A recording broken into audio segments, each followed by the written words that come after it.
parte del comité organizativo de Tradiciones Digitales, conformado por Ángel Palacio, Augusto Carmona, Marisabel León, Tomás Eduardo González, Javier Enrique Peroso, Marlene García, Wilfredo Mendoza, Leandro Rossi, mi persona. Damos la bienvenida al conversatorio Caraqueños con los Cañoneros. La bienvenida a Ilish Orsini, quien es director y fundador de Los Cañoneros y ha sido compositor de las más importantes canciones del grupo, tales como El Besador. Bienvenido, Ilish. Muchísimas gracias por aceptar la invitación. Y una de las primeras preguntas que se me vienen a la mente es ¿por qué los cañoneros? ¿Por qué cañonero? ¿Por qué esa palabra, cañonero? Bueno, el saludo para todos ustedes, el saludo para todos los amigos de Tradiciones Digitales. Gracias a ustedes por hacernos la invitación para esta entrevista y que sea, entre otras cosas, para celebrar el nuevo aniversario de Caracas, que está ya por cumplir años.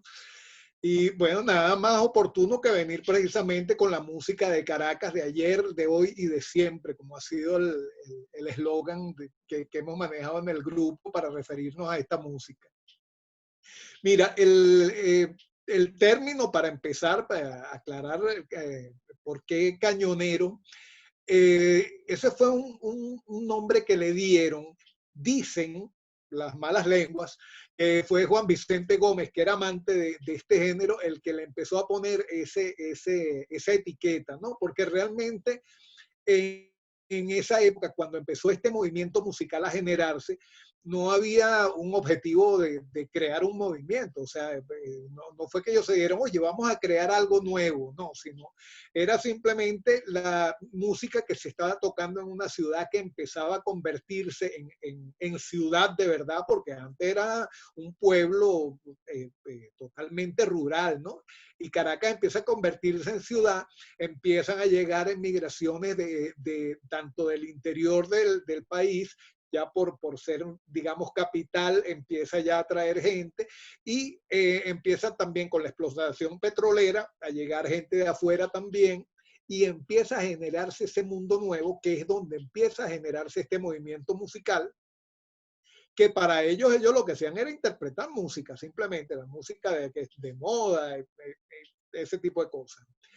Como tradición previa, los grupos aguinalderos en Caracas eran los que solían llegar a las casas y anunciar su llegada con un cañón de bambú que preparaban, que era una cosa que hasta los años 60 todavía lo utilizaban los muchachos para divertirse, que agarraban un cañón de bambú, eso le metían carburo adentro, y después le echaban agua, le metían una piedra, eso por supuesto el carburo con el agua empezaba en ebullición ahí hasta que hacía explotar aquel cañonazo. Entonces, eso hacía un escándalo tremendo y los grupos de aguinaldo lo utilizaban para anunciar su llegada a las casas cuando iban a dar parrandas, ¿no? Esa introducción o esa entrada se la copiaron estos grupos también y aunque no iban en Navidad ni nada de eso, se llevaban su...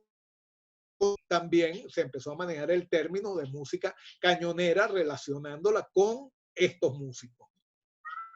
Perfecto. ¿Y de allí es que viene ese interés tuyo o viene de parte de tus padres? Porque tú vienes con unos padres muy, muy, muy relacionados con la tradición y con la cultura y de este país, ¿no? Sí, lo que pasa, fíjate, estando yo muchacho todavía, en esa etapa, tú sabes, saliendo de la adolescencia que no sabes qué vas a hacer con tu vida, yo estaba indeciso, bueno, y por fin a qué me iré a dedicar yo. Y a la edad de 20 años tomé la determinación, dije, no, yo voy a ser músico. Pero yo el vínculo mío era en el teatro, o sea, mi mamá como actriz, mi papá como director de teatro, y yo siempre, por supuesto, vinculado a todo ese mundo.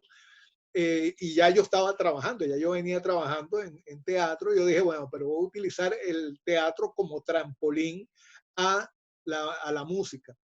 Y en el año 82, precisamente mi papá empieza a preparar un montaje que se llamó La verdadera historia de Alma Llanera, que era una obra donde contaba cómo era el mundo en 1914 cuando se estrenó Alma Llanera y se representaba fragmentos de la zarzuela, ¿no? o sea, porque Alma Llanera, para los que no lo saben, es una zarzuela y la famosa canción, pues el fragmento final es lo último que canta la protagonista al final de la obra. Entonces, él iba a contar esa historia, pero la obra se desarrollaba, o sea, donde se contaba esa historia era en los carnavales de 1926. Era como especie de un acto cultural, así estaba concebido, y él quería entonces, para ambientar eso, por supuesto, un grupo de música cañonera, y me encargó a mí montar, armar, o sea, escuchar la música, musicalizar y armar un grupo para el montaje. Y eso fue lo que hice, como había que hacer un grupo pequeñito porque no podía excederse. Entonces yo armé un trío para eso, donde había un cantante que tocaba el cuatro, había un saxofonista y un redoblante. Y ese era, digamos, lo que acompañaba la obra.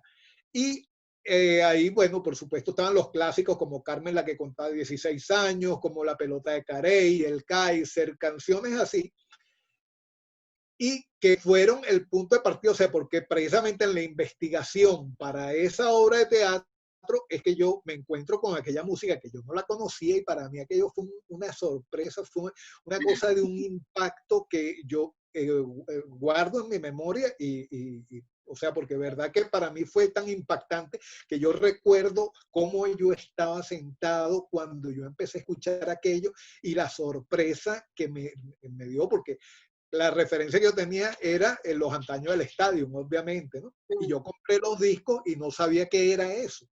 Y cuando yo empiezo a escuchar que yo estaba sentado en la alfombra frente al equipo, aquellos equipotes grandotes que todo el mundo tenía antes, estoy sentado en la alfombra y empiezo a escuchar aquello y empiezo a tratar de entender.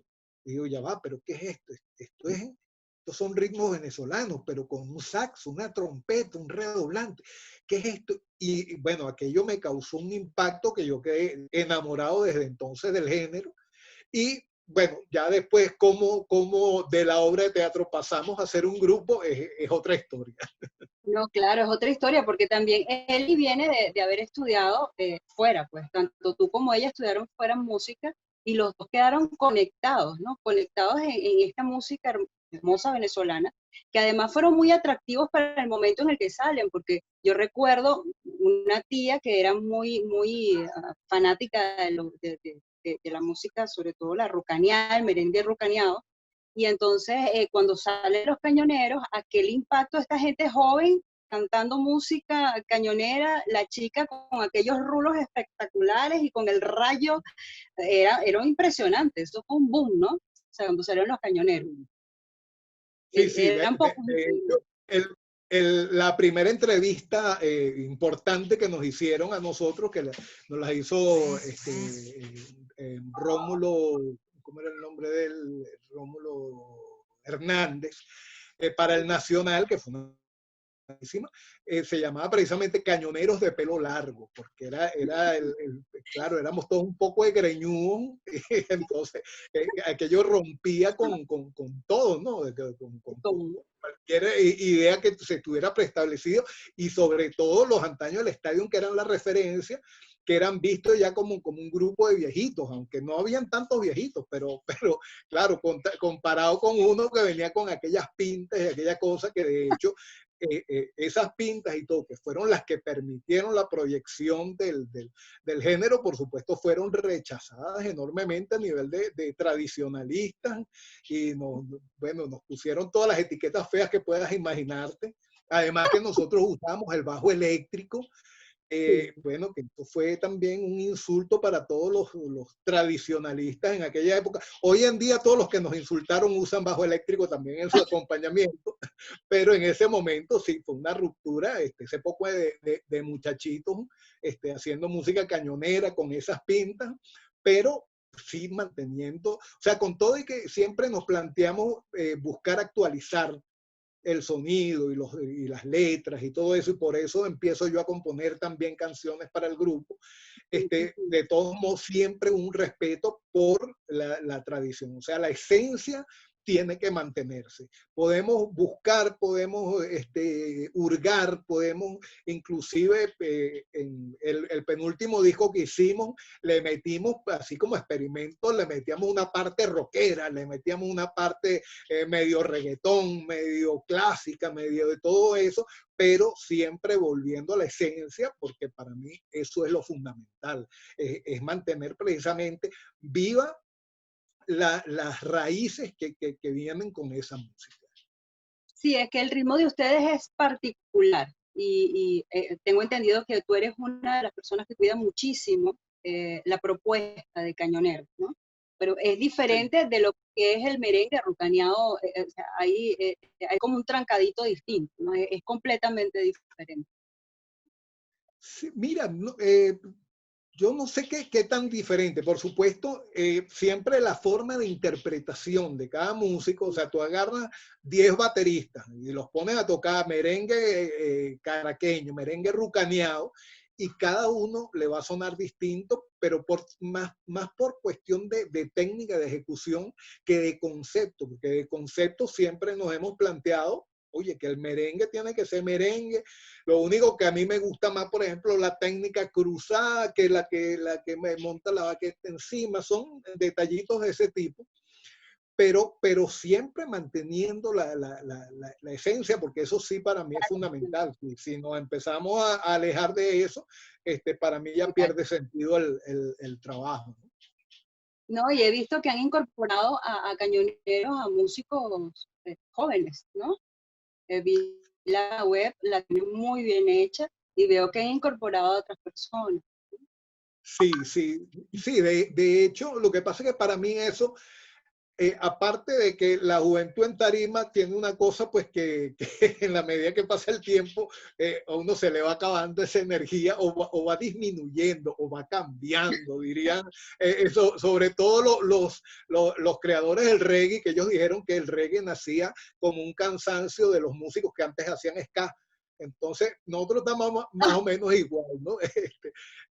Uno aporta un sabor distinto, una esencia distinta, pero siempre la chispa de los muchachos le dan un toque distinto. Aparte que hay una cosa, en la medida de que ellos entran al grupo, ellos aprenden de uno lo que es la esencia de la música cañonera y uno va aprendiendo también de ellos la forma en que la juventud entiende la música y ese es un proceso de retroalimentación que es fundamental si quieres mantenerte actual y seguir haciendo cosas que tengan validez en todo momento. ¿Y cómo sientes la música cañonera en Venezuela ahorita? ¿Cómo la sientes vigente? ¿La sientes que llega a las nuevas generaciones? ¿La ves con vida? ¿Ves que perdura en el tiempo? Mira, lo que pasa es eso tiene una arista ahí que es la que lamentablemente perjudica todo, que es el problema de la difusión.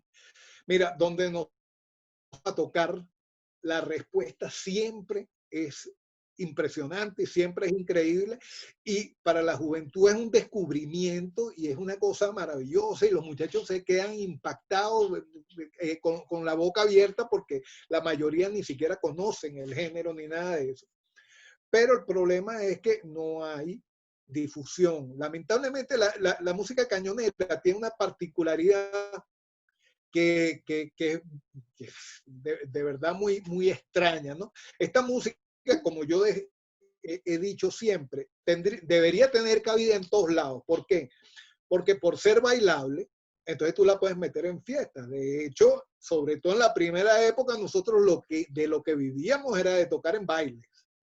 Pero aparte de eso, por tener una esencia de raíz tradicional, entonces tiene perfecta cabida en conciertos didácticos. Y además de eso, pues, ¿cómo se llama? Tiene toda la característica de la remembranza, entonces que también puedes tenerlo como remembranza. Pero resulta que la realidad es que en todos lados te cierran la puerta. ¿Por qué? Porque a la hora que hay una fiesta, entonces dicen, no, pero es que eso no es música bailable, porque no la conocen. Entonces van a hacer un concierto, festival de música urbana. Entonces tú le dices, ah, aquí estamos nosotros. No, pero eso no es urbano. Urbano es hip hop, urbano es el ska, urbano. Entonces, no, esto es urbano. Entonces tú dices, música tradicional, pero es de arpa, cuatro y maraca. No, no, es con un saxo. No, no, pero eso no es música venezolana. O sea, son tambores. Entonces, no, no. Entonces, no entras en los festivales de música venezolana, no entras en los bailables, no entras en los de música urbana. Entonces, al final, no tenemos dónde exponer, o sea, tendremos que inventar los festivales de música cañonera, que tratamos de implementarlo en una época, pero lo que pasa es que también, lamentablemente, los grupos que se dedicaban a este género, muchos se cansaron y desistieron, y de hecho los que se mantienen así permanentemente activos desde ya muchísimos años, bueno, los antaños ya van por 80 años dedicados a ese género, y nosotros vamos para 40, ya tenemos, este año cumplimos que 38 años dedicados al género. Pero por ejemplo, gente que hacía un trabajo extraordinario como era Cañón Contigo, bueno, se cansaron. Y hay muchos grupos también que lo que se dedican es a repetir. Entonces agarran todo el repertorio, por ejemplo, sobre todo de los antaños, el instrumental, y entonces lo tocan igualito. Entonces, claro, eso no contribuye a generar un movimiento. Harían falta unos 4 o 5 grupos que tú los metas, porque por ejemplo, esa época que te digo de los festivales, que sí hubo una época en que se hacían, y eran conciertos con los 3 grupos, que era Cañoneros, Cañón Contigo y Los Antaños del Estadio, y era impresionante ver la respuesta, porque además una música tan alegre, tan festiva, y además que con esos 3 grupos se veía que nada de repetitivo, porque uno muchas veces, tratando de mantener vivo el repertorio tradicional, a veces repetíamos una canción. Entonces nosotros tocábamos Carmen, pero los antaños también.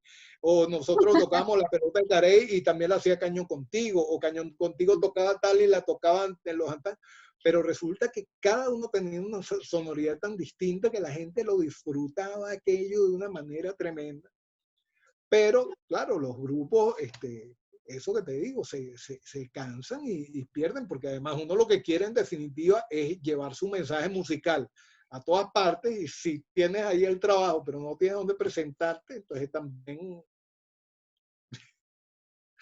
te vas quedando con las ganas. Sí, también te vas quedando con las ganas. El mensaje de Juan Vicente es riquísimo, y eso es reciente, ¿no? O sea, ustedes lo sacaron por varias plataformas digitales, o sea, ustedes se mantienen vigentes. O sea, no nada más ese, ¿no? Han estado Sí, trabajando no, en todo lo que es el área de digital. hecho, ¿verdad? O sea, uno, a pesar de todo eso que te digo, oye, uno ha luchado por mantenerse, pero fíjate, cosa curiosa, que nosotros, eso, vamos para 38 años ahorita. Y hay mucha gente que nos recuerda de los años 80 y no saben que nosotros seguimos activos. Y dice, bueno, pero ¿cómo se explica? Pero es que la respuesta de los medios, de verdad, oye, bajó, pero una cantidad tremenda. Entonces, claro, nosotros, por ejemplo, el último disco que hicimos, que fue un disco precisamente lo sacamos para un aniversario de Caracas la idea era sacarlo para el 2012, que era el año en que el grupo cumplía 30 años, eran los 445 de Caracas, y son puros temas emblemáticos dedicados a Caracas, ¿verdad? Donde está el mensaje de Juan Vicente como uno de ellos, como parte del repertorio creado por Billo, pero hay canciones, bueno, el famoso Un Canto para Caracas del Gabán Tacateño, ahí hay canciones de Connie Méndez, Yo Soy Venezolana de Connie Méndez, una cantidad, y ahí está, por supuesto, Este es Caracas, porque es el que le da el nombre al disco, Esta es Caracas, que la hicimos con una cantidad de invitados especiales, ¿no? Pero eso lo hicimos para ese aniversario, que finalmente salió fue hace 5 años, ¿no? En el 2015. Pero de ahí para acá hay mucha gente que ni siquiera se ha enterado que ese disco ha salido, y uno va y trata de mover en los medios y todo eso, pero la respuesta es muy poca, es muy poca. Y ese disco, además, particularmente significativo por eso, porque todas las canciones son emblemáticas, ya sea como famosas, como puede ser, por ejemplo, Dama Antañona, que está incluido ahí, pero hay también composiciones mías. De hecho, hay una composición mía que se llama, ahí es de Caracas, que el arreglo lo hizo Alberto Naranjo, que para nosotros eso fue un súper honor y un gustazo haber trabajado con él. Imagínense que fue el creador del sonido del trabuco venezolano, y que además es gracioso porque ahí se percibe. De hecho, nosotros decíamos que ese era un cañonazo trabuqueado, ¿no? Y hay una cantidad de obras maravillosas ahí, pero que no encuentran la vía para la difusión y para todo eso, que es lo que está haciendo falta, canales de difusión. Bueno, ¿y cómo se preparan ahora? Porque ahora los medios digitales son los que están llevando el 100%. O sea, ya ustedes tienen páginas web, están en SoundCloud, están en Spotify, me imagino. Yo no la tengo, pero me imagino que están en Spotify. Ahorita casi todo lo digital es lo que está arropando. Ya no son los canales, ya no son los medios tradicionales, ya es la parte digital la que está moviendo, la que está arropando todo el ambiente, no nada más nacional, mundial, ¿no? Sí, No sé, ¿han sí, no, pensado no, en migrar a estos grandes canales, crearse un canal? sí, no, de hecho, ¿verdad? Desde el principio, desde ¿qué año? El 2002 creo que fue que yo es más, yo empecé mucho antes a entrar en la parte digital y en la web y todo eso, porque yo aparte de la parte musical, yo me metí por el lado de la programación web y todo eso. Y de hecho, los primeros sitios, yo empecé a crear sitios sobre música venezolana en internet en una época que no conseguía información ni siquiera de Oscar de León. O sea, que tú buscabas venezolanos y no encontrabas, pero absolutamente a nadie. Entonces, en esa época yo empecé a crear sitios web y a meter información en las distintas redes. Cuando se puso de moda MySpace, que fue la primera plataforma así donde los músicos empezaron a hacer vida, ahí estábamos nosotros de primeritos también. Y hemos estado siempre adaptándonos. Lo que pasa es que una cosa que es importante entender, que el trabajo de la música no se puede circunscribir únicamente a la parte digital, a la parte de las redes. O sea, la vida del músico está en una tarima, y ahí es donde siempre necesitan el apoyo de las empresas y de las instituciones que hacen eventos. Sí, A mí sí. siempre me dicen, pero es que los gobiernos, pero es que no es solo los gobiernos, porque como digo yo aquí, la mayoría de los medios de comunicación, la mayoría de los que hay en el país están en manos privadas. Entonces, ok, si el gobierno no está interesado, bueno, entonces que lo haga la empresa privada, aunque el gobierno tiene que ser el primer interesado en mantener lo que es la identidad cultural de un país.